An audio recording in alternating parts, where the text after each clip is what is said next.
ಛೇ, ಆ ಮೂದೇವಿನ ಹೆಂಗೋ ಅತ್ಲಾಗೆ ಆ ಪತ್ರದಿಂದನ ಮನೆ ಬಿಟ್ಟು ಓಡಿಸಿದ್ವಿ. ಆದರೆ ನಮ್ಮ ಮಗಳು ರಾಣಿ ಸಿಗಾಕಣಂಗಾಯ್ತಲ್ಲ. ಛೇ, ಎಂಥ ಕೆಲಸ ಆಯ್ತಪ್ಪ. ಅದೇನೋ ಹೇಳ್ತಾರಲ್ಲ ಗಾದೆನ, ಕೈಗೆ ಬತ್ತುತ್ತು ಬಾಯಿಗೆ ಬರಲಿಲ್ಲ ಅಂತನ, ಹಂಗಾಗೋಯ್ತು.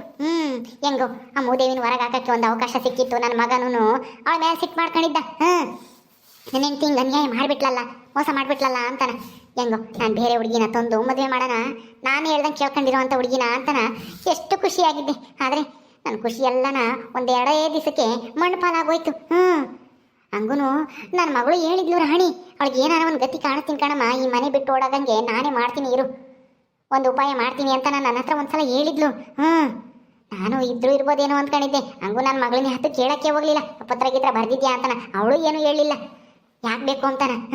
ಆದ್ರೂ ಹೆಂಗೋ ತಿಳ್ಕೊಂಬಿಟ್ಟು ಎಲ್ಲ ಕಂಡಿಡ್ದು ಆ ಲಕ್ಷ್ಮಿ ಅನ್ನೋಳು ನನ್ನ ಮಗಳನ್ನ ಸಿಗಾಕ್ಸಿ ತವ್ರ ಮನೇಲಿ ಇಲ್ದಂಗೆ ಮಾಡ್ಬಿಟ್ಲಲ್ಲ ಕೊನೆಗೆ. ಈ ಮೂದೇವಿ ಜೊತೆಗೆ ಸೇರ್ಕೊಂಡು ಥೂ, ನನ್ನ ಎಷ್ಟೈ ಅನ್ಸಿದ್ಲು, ನನ್ನ ಮಗಳನ್ನ ಎಷ್ಟು ಆಡ್ಕೊಂತಿದ್ಲು. ತವ್ರ ಮನೆ ಬಂದೆ ಒಳಗೆ ಗಂಡನ ಮನೆ ಬಿಟ್ಟು ಅಂತಾನ. ಹೆಂಗೋ ಅದ್ಲಾಗಿ ತೊಲಗಿಸಿದ್ವಪ್ಪ. ಆ ಲಕ್ಷ್ಮಿ ಅನ್ನೋಳು ಎಲ್ಲದಕ್ಕೂ ಮೂಗು ತೋರಿಸ್ಕೊಂಬತ್ತಾಳೆ, ನಂದೊಂದು ಎಲ್ಲಿಕ್ಲಿ ಅಂತಾನೆ. ದರಿದ್ರದಾಳ ಒಬ್ಳು ಬರ್ದಿದ್ರೆ ಅವಳಿಗೆ ಮೂದೇವಿಗೂ ಆ ರಂಗಿಗೂ ಯಾತು ಗೊತ್ತಾಗ್ತಿರಲಿಲ್ಲ. ಏನು ಮಾಡೋದೀಗ, ಎಲ್ಲ ಮಣ್ಪಾಲಾಗೋಯ್ತು. ಯಾರು ಏನು ಮಾಡುವರು, ನನಗೇನು ಕೇಡು ಮಾಡುವರು. ಸತ್ಯದ ದಾರಿಯಲ್ಲಿರುವಾಗ, ಧರ್ಮವೇ ರಕ್ಷಿಸುತ್ತಿರುವಾಗ, ಈ ನಾಡಿಗೆ ನಾಡೆ ಎಂದಿರುವಾಗ, ಕನ್ನಡ ನನ್ನುಸಿರಾಗಿರುವಾಗ, ಯಾರು ಏನು ಮಾಡುವರು, ನನಗೇನು ಕೇಡು ಮಾಡುವರು. ಮೂದೇವಿ ನನಗೆ ಹೊಟ್ಟೆ ಉರಿಸ್ಬೇಕು ಅಂತಾನೆ ಹಿಂಗೆ ಹಾಡು ಹೇಳ್ಕೊಂಬತ್ತಿದ್ದಾಳೆ ಮೂದೇವಿ. ದರಿದ್ರ ದಾಳ ಹೋಗಿದ್ಲಲ್ಲ, ಹಿಂಗೆ ಮತ್ತೆ ಬಂದ್ಲಲ್ಲ ಅದಕ್ಕೆ ನಾನು ಹೊಟ್ಟೆ ಉರ್ಸಕ್ಕೆ ಹಿಂಗೆ ಹಾಡು ಹೇಳ್ತಾ ಇದ್ದಾಳೆ. ಅತ್ತೆ ಅತ್ತೆ ಏನು ಮಾಡ್ತಿದ್ದೀರ ಅತ್ತೆ? ಡಿಸ್ಕೋ ಡ್ಯಾನ್ಸ್ ಮಾಡ್ತಾ ಇದ್ದೀನಿ, ನೀನು ಬತ್ತೀಯ ನನ್ನ ಜೊತೆ ಕುಣಿಯಕ್ಕೆ? ಹೌದಾ ಅತ್ತೆ, ನನಗೂ ಹೇಳ್ಕೊಡಿ ಅತ್ತೆ, ಅದು ಹೆಂಗೆ ಮಾಡೋದು ಡಿಸ್ಕೋ ಡ್ಯಾನ್ಸ್ ಅಂತಾನ? ಸುಮ್ಮನೆ ಹೋಗು, ಸುಮ್ಮನೆ ಹಾಡು ಹೇಳ್ಕೊಂಬಂದು ನನಗೆ ಹೊಟ್ಟೆ ಉರಿಸ್ಬೇಡ. ಏನೇ ಅದು? ಓಹೋ, ಏನಂಗೇನೆ ಇವಳು, ಹಂಗೇನೆ ದೊಡ್ಡ ಇವಳು ನೋಡು, ಹಾಡು ಹೇಳಾಡು ಬಂದ್ಬಿಟ್ಲಿ ಇಲ್ಲಿ ಹಾಡು ಹೇಳ್ಕೊಂಡು. ಕೆಲಸ ಮಾಡೋದು ಬಿಟ್ಟು ಅಲ್ಕಿಸ್ಕೊಂಡು ಹಾಡು ಹೇಳ್ಕೊಂಬತ್ತಾಳೆ, ಮಾಡೋ ಕೆಲಸನ ಎಲ್ಲ ಹಂಗೆ ಬಿಟ್ಟು. ಅಯ್ಯೋ ಅತ್ತೆ, ನಾನು ಹಾಡು ಹೇಳಿದ್ರೆ ನಿಮ್ಗೆ ಯಾಕತ್ತೆ ಹೊಟ್ಟೆ ಉರಿ? ಯಾಕೆ ಹೊಟ್ಟೆ ಉರಿತೈತಿ ಹೇಳಿ? ನಿಮಗೆ ನಾನು ಮತ್ತೆ ಈ ಮನೆಗೆ ಬಂದಲ್ಲ ಅದಕ್ಕೆ ಬೇಜಾರು ಅಲ್ವಾ? ಹೌದು. ಏನು ಅಂದ್ರೆ ಸತ್ಯ ಗೊತ್ತಾಗ್ಬಾರ್ದಾಗಿತ್ತು ಅಂತನಾ? ಹಂಗಲ್ಲ ನಾನು ಹೇಳಿದ್ದು. ಹೋಗು ಸುಮ್ಮನೆ, ನೀನು ಸುಮ್ಮನೆ ನನ್ನ ತಲೆ ತಿನ್ಬೇಡ, ಏನೇನೋ ಕೇಳಿ. ನನಗೆ ಈಗಲೇ ತಲೆ ನೋಯ್ತೈತೆ, ನೀನಿನ್ನ ಏನೇನೋ ಕೇಳಿ ತಲೆ ನೋಯ್ಯಂಗೆ ಮಾಡಬೇಡ. ಸುಮ್ಮನೆ ಹೋಗು, ನಿನ್ನ ಕೆಲಸ ನೀನು ಮಾಡ್ಕೋ ಹೋಗಿ. ಅಲ್ಲ ಅತ್ತೆ, ಆಗ್ಲೇನೆ ನನ್ನ ಗಂಡನಿಗೆ ಇನ್ನೊಂದು ಮದುವೆ ಮಾಡಬೇಕು ಅಂತಾನೆ ಹೆಣ್ಣು ಹುಡುಕ್ತಾ ಇದ್ರಂತೆ. ಏನತ್ತೆ, ನಾನು ಮನೆ ಬಿಟ್ಟು ಹೋಗೋದನ್ನೇ ಕಾಯ್ತಾ ಇದ್ರಿ ಅನ್ಸುತ್ತೆ. ಏನೇ ನಿನ್ನ ಮಾತಿನ ಅರ್ಥ? ಮತ್ತೆ ನಿನ್ನಂತವಳು ಇದ್ದೆಷ್ಟು ಹೋದ್ರೆಷ್ಟು, ಈ ಮನೆ ಮರ್ಯಾದೆ ತೆಗೆದೋದ್ಮೇಲೆ ಅಂತ ನನ್ನ ಮಗುಗೆ ಯಾರನ್ನಾದ್ರೂ ಒಳ್ಳೆ ಹುಡುಗಿನ ತಂದು ಮದುವೆ ಮಾಡೋಣ ಅಂತ ನೋಡ್ತಿದ್ದೆ. ಅದ್ರಲ್ಲೇನೆ ತಪ್ಪು? ಹಿಂಗಾಗಿರುತ್ತೆ ಅಂತ ನನಗೇನೆ ಗೊತ್ತು. ಅಯ್ಯೋ ಪಾಪ, ನಿಮ್ಗೆ ಏನು ಗೊತ್ತಿಲ್ಲ ಬಿಡಿ. ನಿಮಗೆ ಗೊತ್ತಿಲ್ದಲೇನೆ ನಿಮ್ಮ ಮಗಳು ಇಂಥ ಕೆಲಸ ಮಾಡಿದಾಳ? ಏನತ್ತೆ ಇದರಲ್ಲಿ ನೀವೂ ಭಾಗಿಯಾಗಿದ್ದೀರಾ ಅಂತನ ನನಗೆ ಯಾಕೋ ಅನುಮಾನ ಗೊತ್ತೈತೆ. ನಿಮ್ಗೆ ನನ್ನ ಮೇಲೆ ಸಿಟ್ಟಿತ್ತು.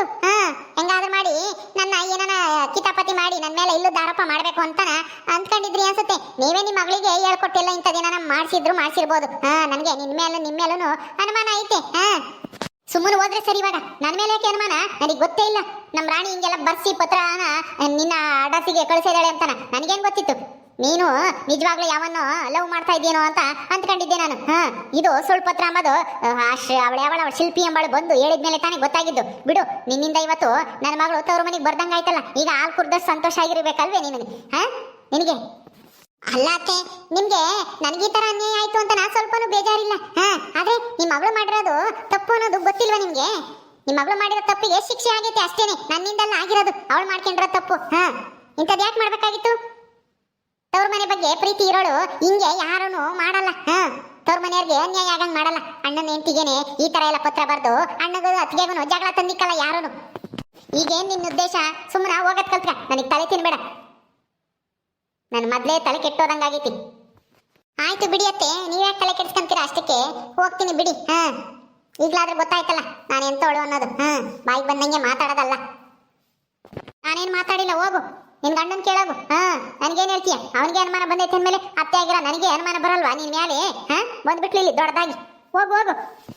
ಹೌದತ್ತೆ ನಿಜ. ಆದ್ರೆ ಅವ್ರಿಗೆ ಆತರ ಅನುಮಾನ ಬರಂಗೆ ನೀನು ಹೇಳಿದ್ದಲ್ಲ, ಹಂಗೆ ಹಿಂಗೆ ಅಂತಾನ. ಅದಕ್ಕೆ ಬೇಜಾರು. ಬಿಡು ಹೋಗ್ಲಿ. ಹೆಂಗೋ ಈಗ್ಲಾದ್ರೂ ಸತ್ಯ ಏನು ಅಂತಾನ ಎಲ್ಲರಿಗೂ ಗೊತ್ತಾಯ್ತಲ್ಲ. ನನಗಿನ್ನೇನು ಬೇಜಾರೇನು ಇಲ್ಲ. ಇನ್ನೇನ್ ಮಾಡಕ್ಕಾಗತ್ತೆ? ನಮ್ಮ ಮನೆ ಬರ ಬಂದಿರೋ ಅವಮಾನ ಎಲ್ಲನ ಎದುರಿಸ್ಬೇಕು ಅಷ್ಟೇನಿ.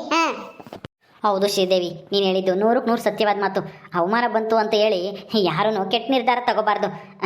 ಅವಮಾನ ಆಗಿದ್ದು ನಾಳೆ ಸನ್ಮಾನ ಆದರೂ ಆಗ್ಬೋದು, ಹೇಳೋಕ್ಕಾಗಲ್ಲ. ನಾವು ತಪ್ಪು ಮಾಡಿಲ್ಲ ಅಂದಮೇಲೆ ಧೈರ್ಯವಾಗಿ ಎದುರಿಸ್ಬೇಕು. ರೀ, ಯಾವಾಗ ಬಂದ್ರಿ ನೀವು? ಅದೇ ಅಮ್ಮ ಇಂತಾಗ ನೀನೇನೋ ಹೇಳ್ತಿದ್ದಲ್ಲ, ಆವಾಗಲೇ ಬಂದೆ. ದಯವಿಟ್ಟು ನನ್ನ ಕ್ಷಮಿಸ್ಬಿಡು ಶ್ರೀದೇವಿ. ಏನೋ ಆ ಪತ್ರ ನೋಡಿಬಿಟ್ಟು ನನಗೆ ಆ ಗಳಿಗೆ ಏನು ಮಾಡಬೇಕು ಅಂತ ಗೊತ್ತಾಗಲಿಲ್ಲ. ಅದಕ್ಕೆ ನಿನ್ನ ಬಾಯಿಗೆ ಬಂದಂಗೆ ಬೈದು ಮನೆಯಿಂದ ಆಚೆ ಕಳಿಸ್ಬಿಟ್ಟೆ. ದಯವಿಟ್ಟು ನನ್ನ ಕ್ಷಮಿಸ್ಬಿಡು. ಅಯ್ಯೋ ಪರವಾಗಿಲ್ಲ ಬಿಡ್ರಿ. ಇನ್ನೇನ್ ಮಾಡಕ್ಕಾಗುತ್ತೆ ಹೇಳಿ?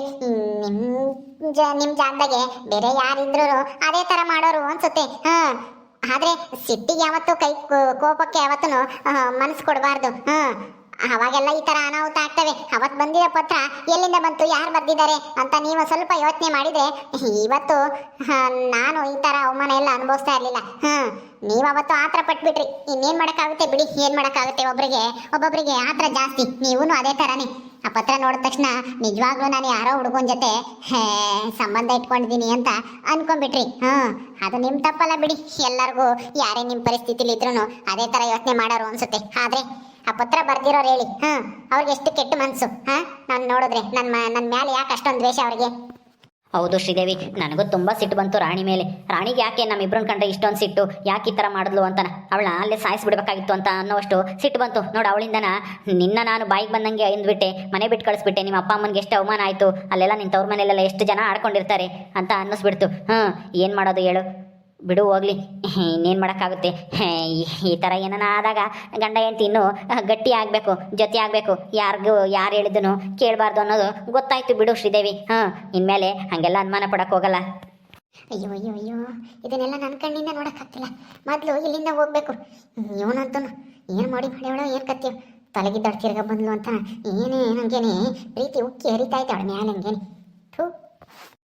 ಹೌದು ರೀ, ಹೆಂಗೋ ನೀವು ನನ್ನ ಅರ್ಥ ಮಾಡ್ಕೊಂಡ್ರಲ್ಲ, ಅಷ್ಟೇ ಸಾಕು ಬಿಡಿ.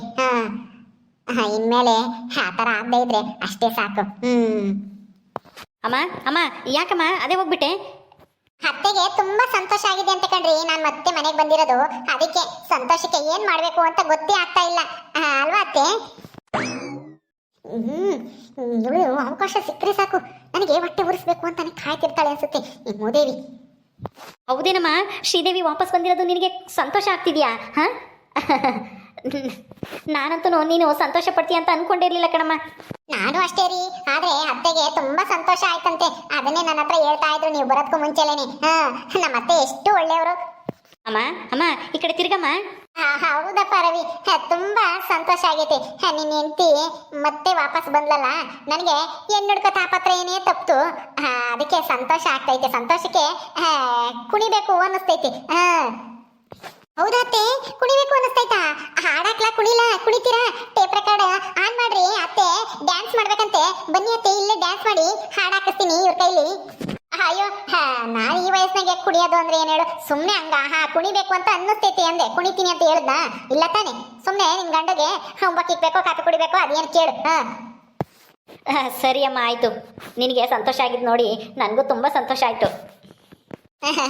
ಸರಿ ಸರಿ, ನನಗೊಂದಿಟ್ಟು ತಲೆನೈತೈತೆ, ಹೋಗಿ ಮನೆ ಕಂತೀನಿ. ನೀನು ಅದೇನ್ ಬೇಕು ಅದನ್ನ ಕೇಳಿ ಇಸ್ಕೊಂಡು ಕುಡಿ. ಅವಳ ಇದ್ದಾಳಲ್ಲ ನಿನ್ನ ಹೆಂಡತಿ.